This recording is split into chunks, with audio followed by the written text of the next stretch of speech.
In online communication, particularly through social networking, is rapidly impacting the media world. Research houses and service providers like media owners are facing the challenge of harnessing this medium to their benefit. How can this best be achieved? Do we need a greater cooperation among SARF and SAMRA? Matthew Gloger, Deputy Managing Director of KLA and SAMRA Corporate Chairman, is here to explain. Plus, Marion Scher joins us as this week's guest host. Welcome to the show. Thank you. Matthew, social networking, is it an opportunity or is it a threat? It's a bit of both, really, because what social networking has done is it's created a channel of communication between millions and hundreds of thousands of people within South Africa, across the world.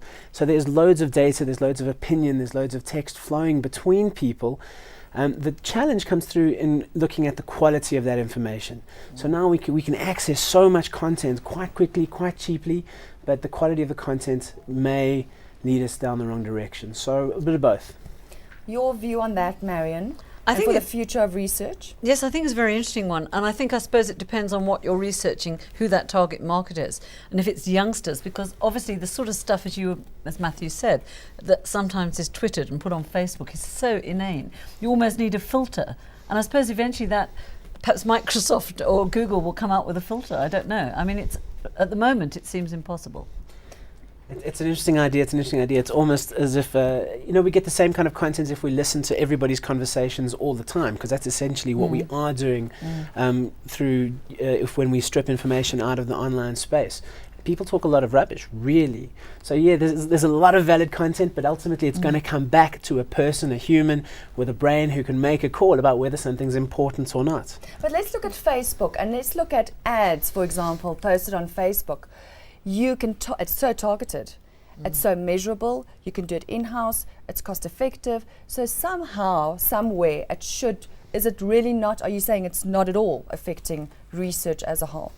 I mean, what about AMPs? How would it affect the likes of AMPs? Well, I mean, in terms of advertising, absolutely, you do get to target. It's so targeted, not so much. I mean, right now you can say male or female, you can talk about broad age group, you can talk about region, but not much more than that. If it becomes more targeted, then absolutely fantastic way of advertising, fantastic targeted messages, but a different message via that medium. You cannot, as an advertiser and as a marketer, say the same thing in a Facebook or an online or a banner ad as you can in a television or below the line activation, etc., etc.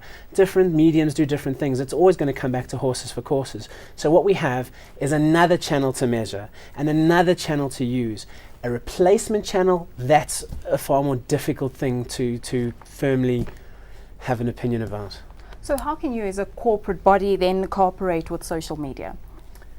Right. Well, SAMRA's function is to first of all make sure that all market research houses adhere to a set of standards, a professional set of standards, and those are international standards. We subscribe to the SMR code and actually use it as the SAMRA code of conduct. We're also about giving resource to market researchers and representing the industry within the community and the business world as a whole. So how can we create cooperation? I guess it's up to them and us talking to one another. I don't know if there's a need for us to cooperate. Really, we have to make sure that we stay within the rules, and if they have a problem with any one of us breaking the rules, they can come to us as SAMRA, and for them, I guess we have to learn to work with them and measure that new channel and get the cooperation from them that we would from a TV broadcast or a radio or any other media. So I guess there'll always be a place for research. I bloody well hope so. Yes, because as I said in my first point, you need a brain. You need a mind at the end of it to say, is that a relevant fact or not? Also, people overclaim so much. What people say and what they do are not the same thing. Never have been. We say what we think people want to hear. We say what we even think we know why we do things, but we don't. You need experience, you need qualifications to take out meaning from content. Let's look at SAMRA, and SAMRA controls the standards within the industry. So how are the standards determined? As I said, we've adopted the SMR, which is an international market research bodies. We've adopted their code. That's a code of conduct that makes sure we stay within a set of rules. So it's about people's rights to privacy. It's about interviewing children. It's about what we can do and what we can't do as market researchers. In terms of standards of market research, it's really the wallet of the client that determines what's good and what's bad. If you do a piece of research and you get value from it and you think it was quality, you'll go back and do it again. Standards is a much harder thing to control. It's like controlling these standards in advertising in the same way.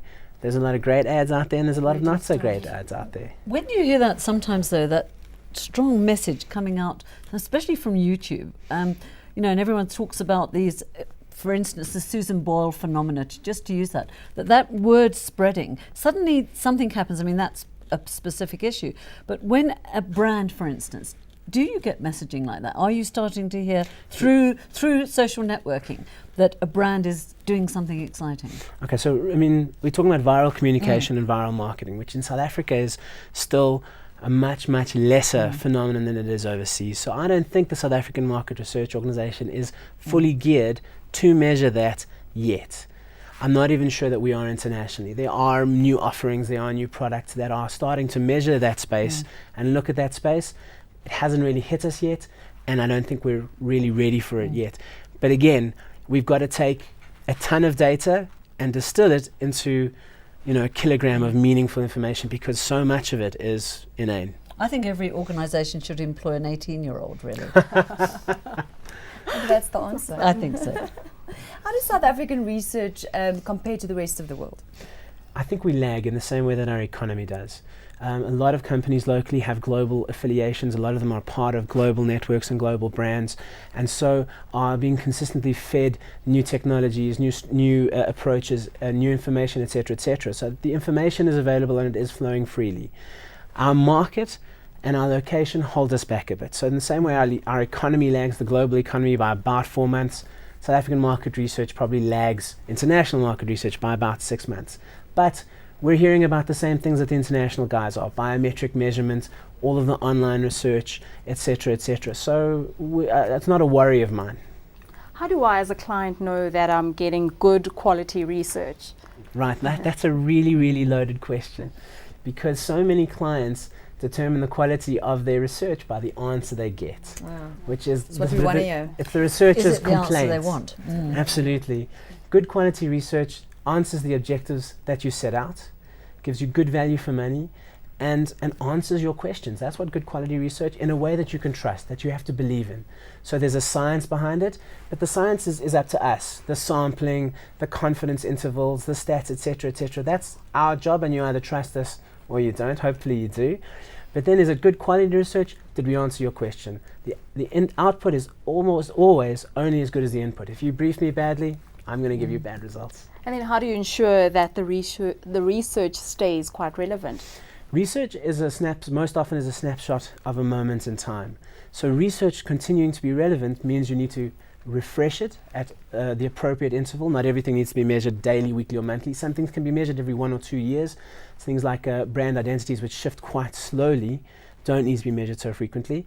But the relevance of research is about refreshing and evolving with your client and your client's target market. So now if we completely ignored, for example, social networking, then we would be less relevant, because the world has changed and we need to measure the consumer in the world in which he lives today, or she.